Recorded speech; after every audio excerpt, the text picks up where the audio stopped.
ओम शांति। बाप कहे बच्चों प्रति, बाप भी निराकार, बच्चे भी निराकार हैं, परंतु यह जो साकारी चोला लिया है इनसे पाठ बजाना है। ऐसे पाठ बजाने वाले बच्चों से बाप कहे अब देही अभिमानी बनो, अपने को आत्मा निश्चय करो। ऐसे नहीं कहो अहम आत्मा सो परमात्मा, यही तो तुम बाप को 84 जन्मों चक्र में ढकेल देते हो। अपने को बाप समझ 84 जन्मों के चक्र में डाल दिया है। यह कहने से तुम रसातल में चले गए हो, बेड़ा डूबना शुरू हुआ। अब तुमको श्रीमत मिलती है। बच्चे जानते हैं 2 मत गाई हुई है, एक है श्रीमत, तो यही भगवान की श्रीमत अर्थात बेहद बाप की मत है। उन्होंने श्री कृष्ण का नाम डाल दिया है, वह तो रॉन्ग है। श्री कृष्ण को बाप नहीं कह सकते। बाप होते हैं 3, एक ऊंच से ऊंच परमपिता परमात्मा, आत्माओं का बाप। दूसरा है फिर प्रजापिता ब्रह्मा, इनको प्रजापिता नहीं कहेंगे, यह तो प्रजा का पिता हो गया, इनका नाम भी बाला है। श्री कृष्ण को प्रजापिता नहीं कहेंगे। तीसरा है लौकिक बाप, बेहद का बाप कहते हैं बच्चे देही अभिमानी भव। अब श्रीमत के तुमको डायरेक्शन मिलती हैं, दोनों की मत इकट्ठी चलती है। तुम महसूस करते हो ये महावाक्य शिव बाबा समझा रहे हैं। त्रिमूर्ति शिव के बदले भूल से त्रिमूर्ति ब्रह्मा कह दिया है, परंतु इसका अर्थ कुछ नहीं निकलता। त्रिमूर्ति ब्रह्मा कहने से ब्रह्मा की मत गाई हुई है, शिव को उड़ा दिया है। कहते हैं ब्रह्मा भी उतर आए। अब ब्रह्मा तो सूक्ष्मतन से आकर मत देवे। अब तुमने ये समझा है प्रजापिता ब्रह्मा को व्यक्त ब्रह्मा कहा जाता है। तुम अभी व्यक्त ब्राह्मण हो, फिर अव्यक्त संपूर्ण ब्राह्मण बनते हो, फिर तुम सूक्ष्मतनवासी ब्राह्मण बन जाएंगे। संपूर्ण ब्रह्मा संपूर्ण सरस्वती दोनों सूक्ष्मतन में वहाँ रहते हैं।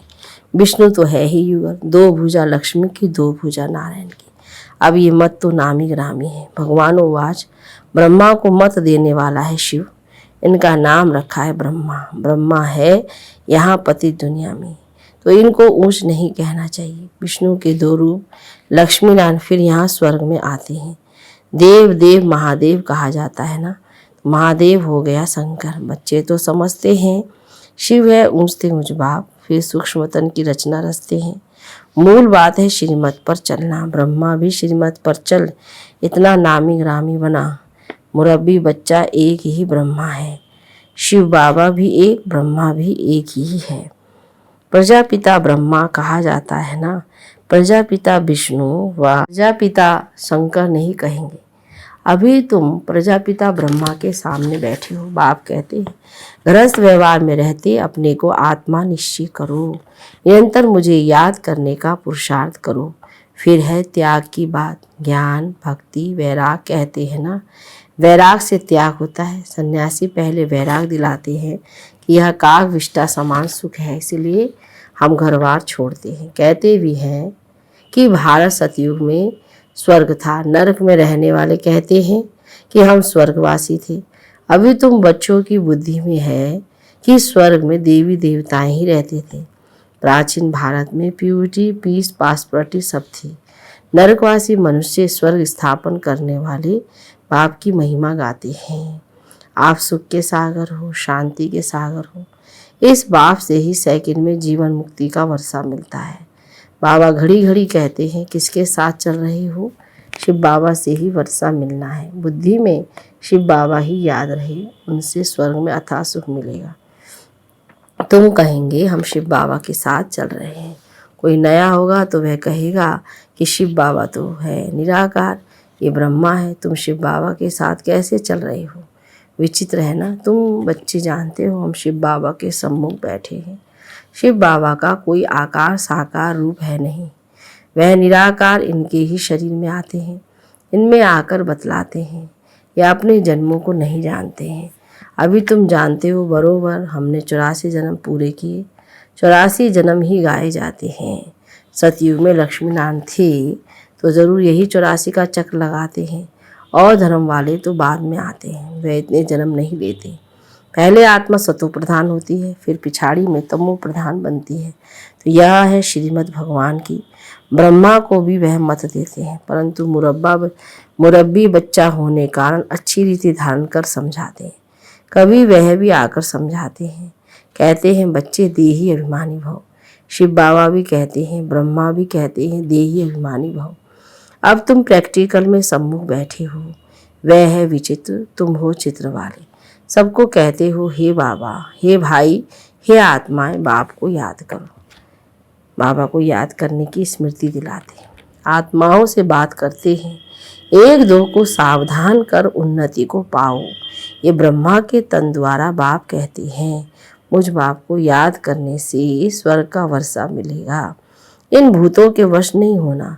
पहला नंबर है अशुद्ध अहंकार। बॉडी कॉन्शियसनेस छोड़ दो, सोल कॉन्शियस बनो। भाई भाई हो तो जरूर बाप भी होगा। ब्रदर्स सिस्टर्स का बाप हो गया ब्रह्मा, तो ब्रदर्स का बाप है निराकार, यह है साकार। हम सब असुर है निराकारी। फिर पाठ बजाने आते हैं, तो यह श्री श्री शिव भगवान आज। श्री कृष्ण की आत्मा तो सतयुग में थी, वह इस 84वें जन्म में बाप की आकर बनी है। तो श्री कृष्ण की आत्मा से भी यह अच्छी हुई ना, क्योंकि इस समय सेवा करते हैं। श्री कृष्ण की आत्मा तो सिर्फ प्रारब्ध भोगेगी। तो दोनों में कौन बड़ा कौन ऊंच हुआ? 84 जन्म में जो पहला जन्म वाला श्री कृष्ण है वह ऊंच, या इस समय वाला ब्रह्मा ऊंच? वास्तव में हीरे जैसा जन्म तो यह है, क्योंकि यहाँ तुमको प्राप्ति होती है। वहाँ ऐसे नहीं कहेंगे कि प्राप्ति होती है। इस समय ही तुमको सारी प्रॉपर्टी मिलनी है। तुम बहुत ऊंच सेवाधारी हो। तुम भारत को स्वर्ग, पतित को पावन बनाकर फिर इस पर राज्य करने वाले हो। तुम हो लकी स्टार्स। तब तो सब माथा टेकते हैं ना। ये सारी पवित्रता की बलिहारी है। इसलिए बाप कहते हैं काम महाशत्रु है। जिसने तुमको अपवित्र बनाया उनको जीतो। मुझ सर्वशक्तिमान बाप के साथ जितना योग लगाएंगे उतना पवित्र होते जाएंगे। तुमने 63 जन्म विशेष सागर में गोते खाए, अभी यह तुम्हारा अंतिम जन्म है। अजामिल जैसे पापी गाए हुए हैं। सतयुग में है ही एक पतिव्रता पावन धर्म, सदैव सुख ही सुख रहता है। यहाँ तो है पतित। सन्यासी पहले सतो प्रधान थे तो बहुत तीखे थे। कहाँ भी जंगलों में उनको भोजन मिलता था। पवित्रता की ताकत थी, ऐसे नहीं कि परमपिता परमात्मा शिव की ताकत थी। तुमको उनकी ताकत मिलती है। माया का राज्य शुरू होता है द्वापर से। 5 विकारों रूपी रावण का राज्य आधा कल्प चलता है। मनुष्य समझते नहीं कि पतित पावन कौन? गंगा को ही पतित पावनी समझ लिया है। परमात्मा को जानते ही नहीं। कह देते हैं परमात्मा और उनकी रचना बेअंत है। सतयुग की आयु लाखों वर्ष है। अगर ऐसा होता तो देवता धर्म वालों की संख्या ज़्यादा होनी चाहिए। अभी तो क्रिश्चियन लोग जो बाद में आए उन्हों की संख्या ज़्यादा हो गई है। ये बाप बैठ समझाते हैं, बुद्धि के लिए यह भोजन देते हैं। तुम्हारी बुद्धि अब कितना काम करती है? मनुष्यों की बुद्धि अब काम नहीं करती। रचना और रचना के आदि मध्य अंत को जानने का ताला बंद है। उनका है हद का संन्यास हठयोग, तुम्हारा है बेहद का संन्यास राजयोग। तुम राजाओं का राजा स्वर्ग का मालिक बनते हो। इस समय जो पतित है वे थोड़े ये राज बताएंगे। गीता सुनाते हैं, 18 अध्याय का कितना लंबा अर्थ बैठ निकालते हैं। कितनी गीताएं बनाई हैं, सबकी अपनी अपनी मत है। गीता को समझ नहीं सकते। श्री कृष्ण भगवान ही नहीं, फिर गीता को समझे कैसे? कुछ भी समझते नहीं। अभी तुम जानते हो वह सब है ही भक्ति मार्ग के। 5 भूतों ने अजामिल जैसे पापी बना दिया है। नंबरवार तो होते ही हैं, एक जैसे तो होते नहीं। समझाया जाता है भगवान एक है, वह आकर राजयोग सिखलाते हैं। लक्ष्मी नारायण और उनकी डिनास्टी तमो प्रधान से सतो प्रधान बन रही है। तो वर्ल्ड की हिस्ट्री ज्योग्राफी फिर से रिपीट होनी है। पहले तो निश्चय चाहिए बाबा, बस अब हम तो आपकी ही श्रीमत पर चलेंगे। तुम बच्चों की तकदीर जग रही है। तुम विश्व के मालिक बनते हो और सबकी तकदीर सोई हुई है, बहुत दुखी है। आदि सनातन भारत स्वर्ग था, अब नहीं है। तमो प्रधान पतित बन गए हैं। पतित पावन परमात्मा को कहा जाता है। स्वर्ग में तो सबकी ज्योति जगी रहती है। दीप माला कहते हैं ना, अभी तो उझाई हुई माला है।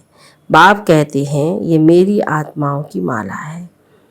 पहले आत्माओं की माला बनाता हूँ, फिर विष्णु की माला बनाता हूँ। शिव बाबा बनाते हैं ब्रह्मा द्वारा।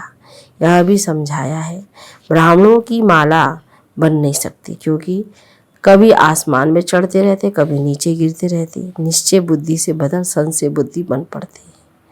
आज पक्के ब्राह्मण हैं, औरों को भी आप समान बनाते हैं, कल शूद्र बन जाते हैं। इसलिए शिव बाबा कहते हैं ब्राह्मणों की माला बन नहीं सकती है।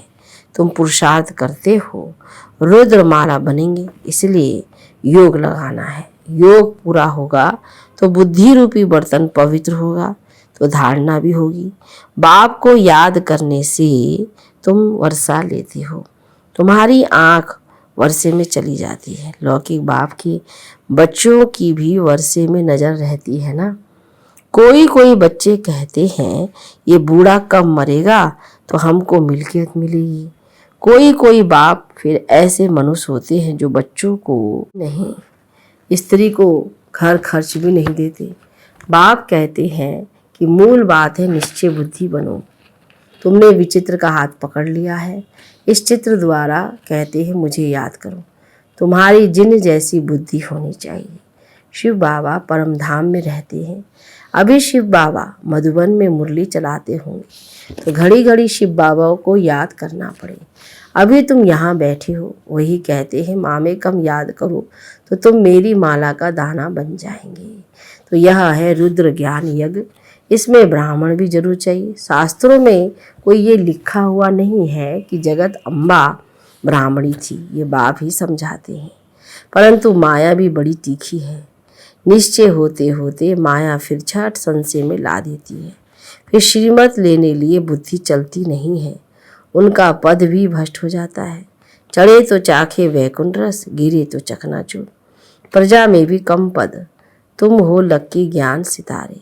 तुम्हारे ऊपर बहुत रिस्पॉन्सिबिलिटी है। बाबा कहते हैं खबरदार रहना, विकार में नहीं जाना। तुम्हारा धंधा है पतित को पावन बनाने का। कोई को भी दुख मत दो, सदा सुखी बनाना है। बाप बच्चे बच्चे कहकर समझाते हैं, फिर भी बुजुर्ग है। इनकी आत्मा को भी बच्चा कहेंगे, यह आत्मा भी उनको बाप कहती है। कदम कदम श्रीमत पर चलना है। सेंटर्स सब शिव बाबा के हैं, किसी मनुष्य के नहीं। शिव बाबा ही इन द्वारा स्थापना कर रहे हैं। अच्छा, मीठे मीठे सिक्की लदे बच्चों प्रति माता पिता बाप दादा का याद प्यार और गुड मॉर्निंग। रूहानी बाप की रूहानी बच्चों को नमस्ते, रूहानी बच्चों की रूहानी बाप दादा को गुड मॉर्निंग, नमस्ते बाबा नमस्ते। धारणा के लिए मुख्य सार में पहली पॉइंट, बुद्धि को रोज ज्ञान का भोजन दे, शक्तिशाली बनाना है। योग से बुद्धि रूपी बर्तन पवित्र बनाना है। दूसरी पॉइंट में हमने विचित्र बाप का हाथ पकड़ा है, इस निश्चय से घड़ी घड़ी बाप को याद करना है, कोई को भी दुख नहीं देना है। वरदान में रियलाइजेशन द्वारा निर्बल से शक्तिशाली बनने वाले मास्टर सर्वशक्तिमान भव। विस्तार, मानव जीवन की मानवता का आधार आत्मा पर है। मैं कौन सी आत्मा हूँ, क्या हूँ, यदि यह रियलाइज कर ले तो शांति स्वधर्म हो जाए। मैं श्रेष्ठ आत्मा हूँ, सर्वशक्तिमान की संतान हूँ। यह रियलाइजेशन निर्बल से शक्तिशाली बना देती है। ऐसी शक्तिशाली आत्मा व मास्टर सर्वशक्तिमान आत्मा जो चाहे जैसे चाहे वे प्रैक्टिकल कर सकती है। स्लोगन में, जो मनसा महादानी है वह कभी भी संकल्पों के वश नहीं हो सकते। अच्छा, ओम शांति।